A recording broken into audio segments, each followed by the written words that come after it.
Long, long ago there lived an old man and an old woman. They were peasants, and had to work hard to earn their daily rice. The old man used to go and cut grass for the farmers around, and while he was gone the old woman, his wife, did the work of the house and worked in their own little rice field. One day the old man went to the hills as usual to cut grass, and the old woman took some clothes to the river to wash. It was nearly summer, and the country was very beautiful to see in its fresh greenness as the two old people went on their way to work. The grass on the banks of the river looked like emerald velvet, and the pussy willows along the edge of the water were shaking out their soft tassels. The breezes blew and ruffled the smooth surface of the water into wavelets, and passing on touched the cheeks of the old couple who, for some reason they could not explain, felt very happy that morning. The old woman at last found a nice spot by the river bank and put her basket down. Then she set to work to wash the clothes. She took them one by one out of the basket and washed them in the river and rubbed them on the stones.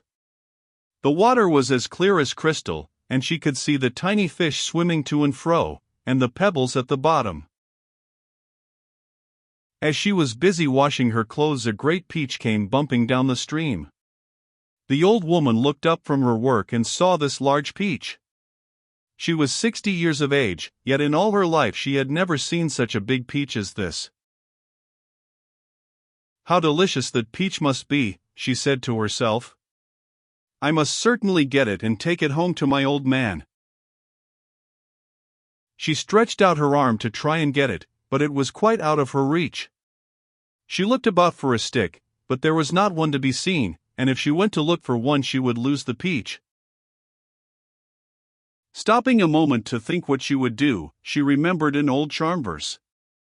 Now she began to clap her hands to keep time to the rolling of the peach downstream, and while she clapped she sang this song. Distant water is bitter, the near water is sweet, pass by the distant water and come into the sweet. Strange to say, as soon as she began to repeat this little song the peach began to come nearer and nearer the bank where the old woman was standing, till at last it stopped just in front of her so that she was able to take it up in her hands. The old woman was delighted. She could not go on with her work, so happy and excited was she, so she put all the clothes back in her bamboo basket, and with the basket on her back and the peach in her hand she hurried homewards. It seemed a very long time to her to wait till her husband returned. The old man at last came back as the sun was setting, with a big bundle of grass on his back, so big that he was almost hidden and she could hardly see him. He seemed very tired and used the scythe for a walking stick, leaning on it as he walked along. As soon as the old woman saw him she called out, "Oh, Fai-san!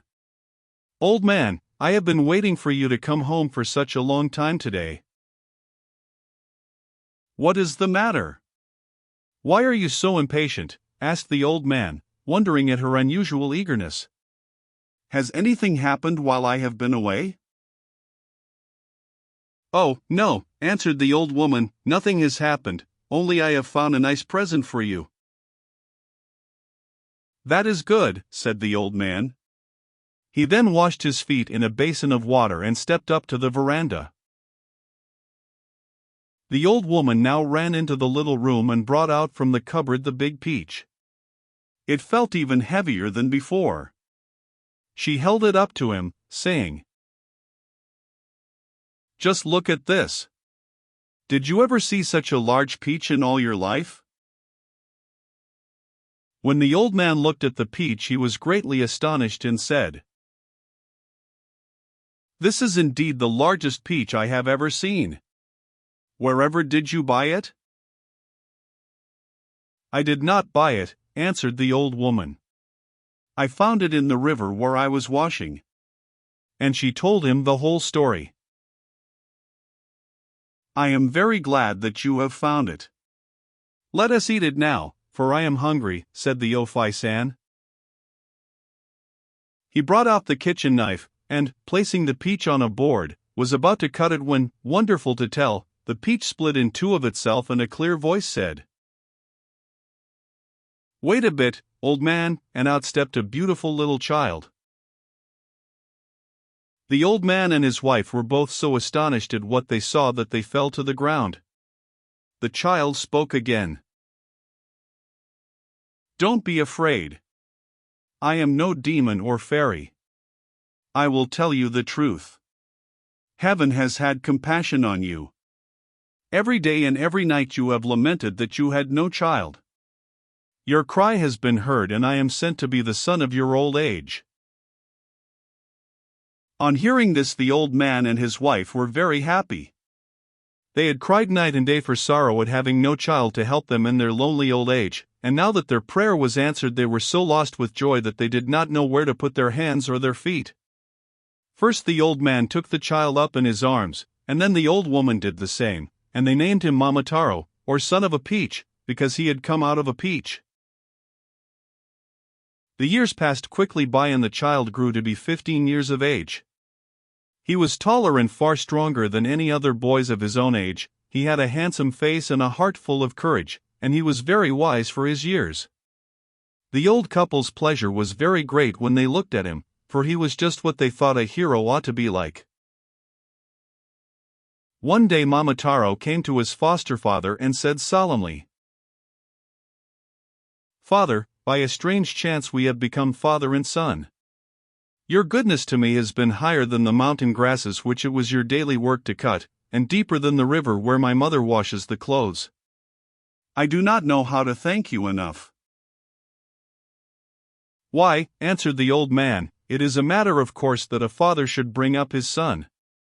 When you are older it will be your turn to take care of us, so after all there will be no profit or loss between us, all will be equal.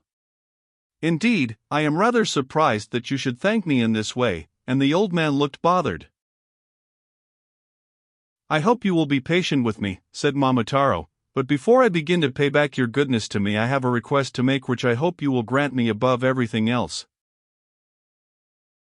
I will let you do whatever you wish, for you are quite different to all other boys."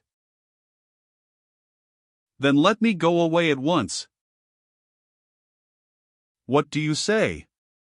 Do you wish to leave your old father and mother and go away from your old home?" "I will surely come back again, if you let me go now." "Where are you going?" "You must think it strange that I want to go away," said Momotaro, "because I have not yet told you my reason. Far away from here to the northeast of Japan there is an island in the sea. This island is the stronghold of a band of devils. I have often heard how they invade this land, kill and rob the people, and carry off all they can find. They are not only very wicked, but they are disloyal to our emperor and disobey his laws. They are also cannibals, for they kill and eat some of the poor people who are so unfortunate as to fall into their hands. These devils are very hateful beings. I must go and conquer them and bring back all the plunder of which they have robbed this land. It is for this reason that I want to go away for a short time." The old man was much surprised at hearing all this from a mere boy of 15. He thought it best to let the boy go. He was strong and fearless, and besides all this, the old man knew he was no common child, for he had been sent to them as a gift from heaven, and he felt quite sure that the devils would be powerless to harm him. "All you say is very interesting, Momotaro," said the old man. "I will not hinder you in your determination. You may go if you wish. Go to the island as soon as ever you like and destroy the demons and bring peace to the land." "Thank you for all your kindness," said Momotaro, who began to get ready to go that very day. He was full of courage and did not know what fear was. The old man and woman at once set to work to pound rice in the kitchen mortar to make cakes for Momotaro to take with him on his journey.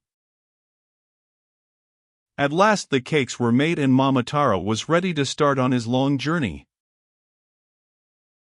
Parting is always sad. So it was now. The eyes of the two old people were filled with tears and their voices trembled as they said, "Go with all care and speed. We expect you back victorious." Momotaro was very sorry to leave his old parents, though he knew he was coming back as soon as he could, for he thought of how lonely they would be while he was away. But he said goodbye, quite bravely.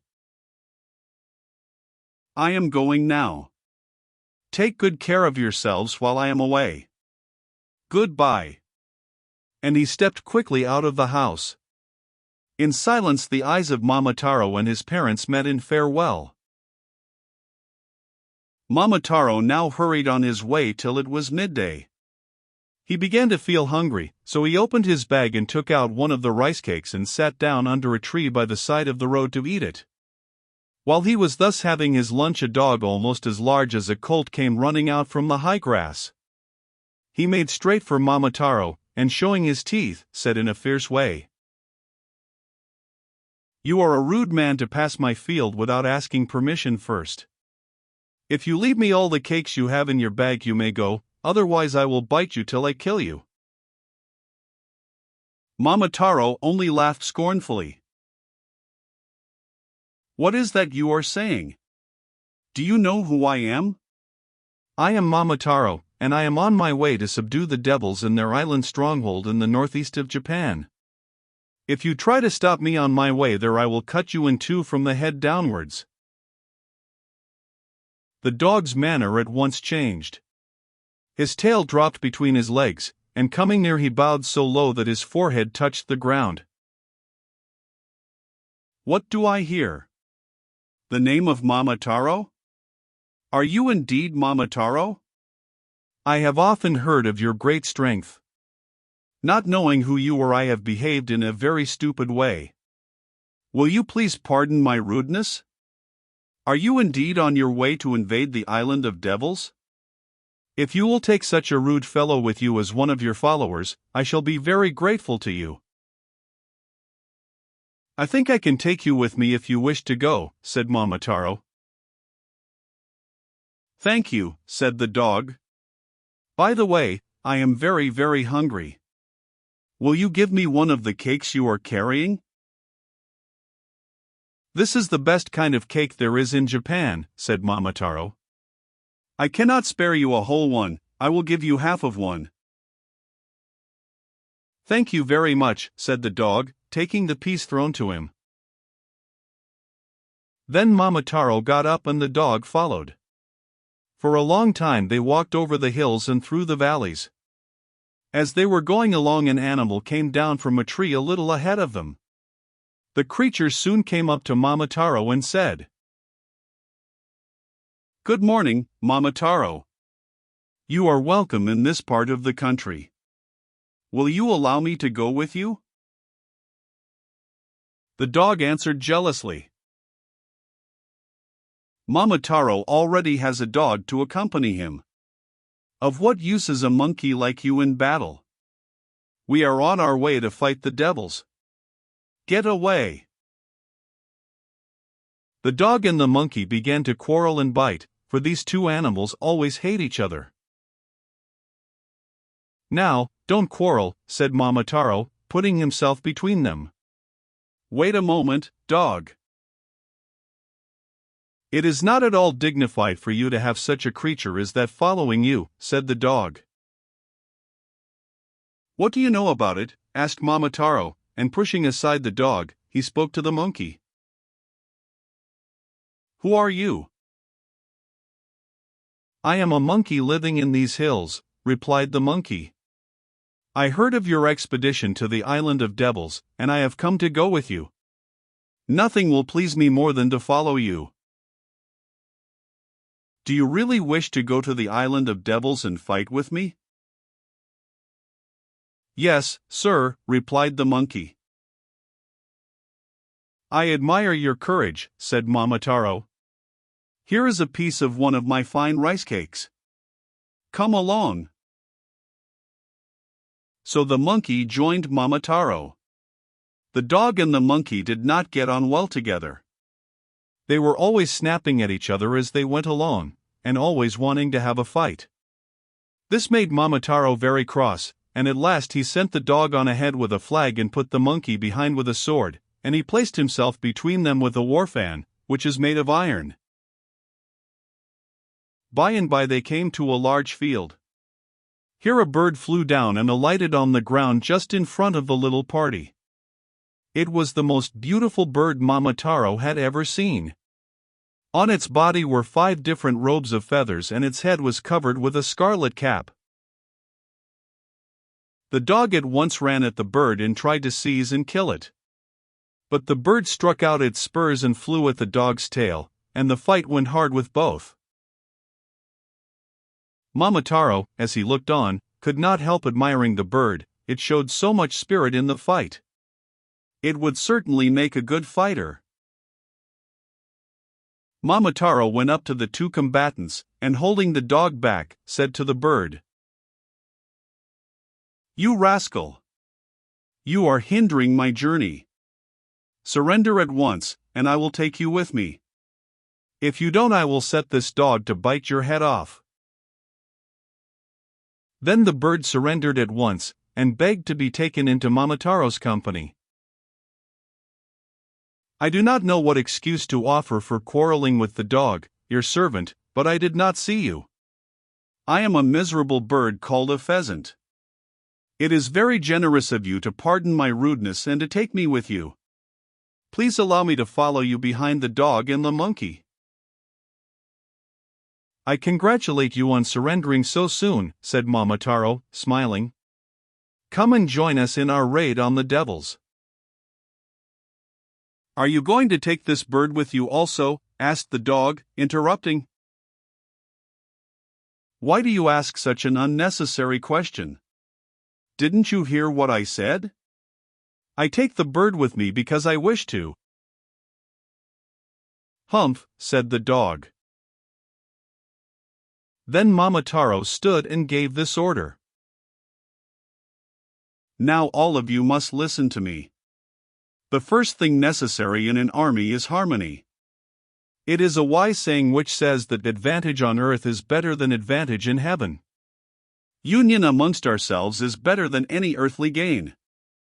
When we are not at peace amongst ourselves, it is no easy thing to subdue an enemy. From now, you 3, the dog, the monkey and the pheasant, must be friends with one mind. The one who first begins a quarrel will be discharged on the spot." All the 3 promised not to quarrel. The pheasant was now made a member of Momotaro's suite, and received half a cake. Momotaro's influence was so great that the 3 became good friends, and hurried onwards with him as their leader. Hurrying on day after day, they at last came out upon the shore of the northeastern sea.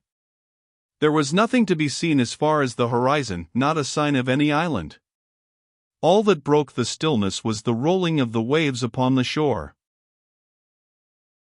Now, the dog and the monkey and the pheasant had come very bravely all the way through the long valleys and over the hills, but they had never seen the sea before, and for the first time since they set out they were bewildered and gazed at each other in silence. How were they to cross the water and get to the island of devils? Momotaro soon saw that they were daunted by the sight of the sea, and to try them he spoke loudly and roughly. "Why do you hesitate? Are you afraid of the sea? Oh! What cowards you are! It is impossible to take such weak creatures as you with me to fight the demons. It will be far better for me to go alone. I discharge you all at once." The 3 animals were taken aback at this sharp reproof, and clung to Momotaro's sleeve, begging him not to send them away. "Please, Momotaro," said the dog. "We have come thus far," said the monkey.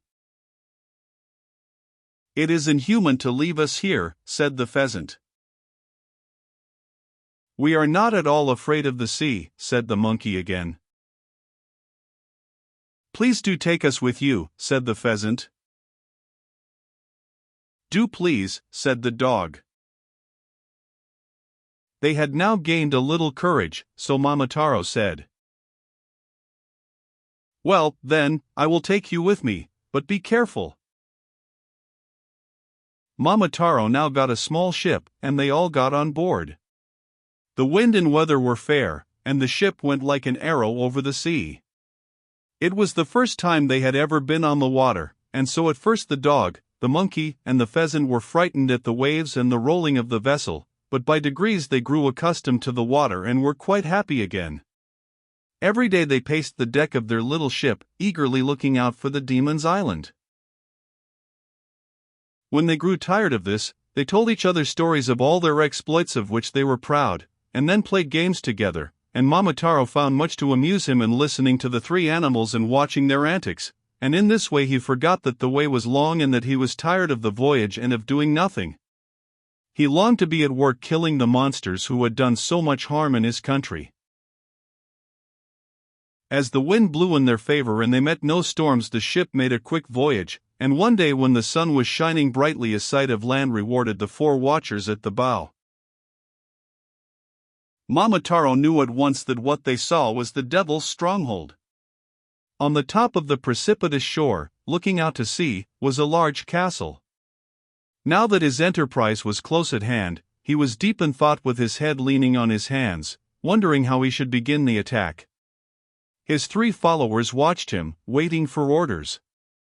At last he called to the pheasant. "It is a great advantage for us to have you with us," said Momotaro to the bird, "for you have good wings. Fly at once to the castle and engage the demons to fight. We will follow you." The pheasant at once obeyed. He flew off from the ship, beating the air gladly with his wings. The bird soon reached the island and took up his position on the roof in the middle of the castle, calling out loudly, "All you devils, listen to me. The great Japanese General Momotaro has come to fight you and to take your stronghold from you. If you wish to save your lives, surrender at once, and in token of your submission you must break off the horns that grow on your forehead.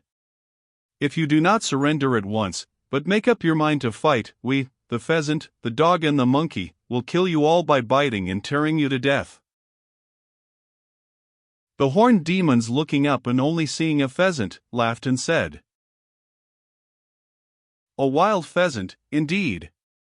It is ridiculous to hear such words from a mean thing like you. Wait till you get a blow from one of our iron bars." Very angry, indeed, were the devils. They shook their horns and their shocks of red hair fiercely, and rushed to put on tiger-skin trousers to make themselves look more terrible. They then brought out great iron bars and ran to where the pheasant perched over their heads, and tried to knock him down. The pheasant flew to one side to escape the blow, and then attacked the head of first one and then another demon. He flew round and round them, beating the air with his wings so fiercely and ceaselessly, that the devils began to wonder whether they had to fight one or many more birds. In the meantime, Momotaro had brought his ship to land. As they had approached, he saw that the shore was like a precipice, and that the large castle was surrounded by high walls and large iron gates and was strongly fortified. Momotaro landed, and with the hope of finding some way of entrance, walked up the path towards the top, followed by the monkey and the dog. They soon came upon two beautiful damsels washing clothes in a stream. Momotaro saw that the clothes were blood-stained, and that as the two maidens washed, the tears were falling fast down their cheeks. He stopped and spoke to them. "Who are you, and why do you weep?" "We are captives of the Demon King. We were carried away from our homes to this island, and though we are the daughters of daimyos, lords, we are obliged to be his servants, and one day he will kill us." And the maidens held up the blood-stained clothes and eat us, and there is no one to help us. And their tears burst out afresh at this horrible thought. "I will rescue you," said Momotaro. "Do not weep any more, only show me how I may get into the castle."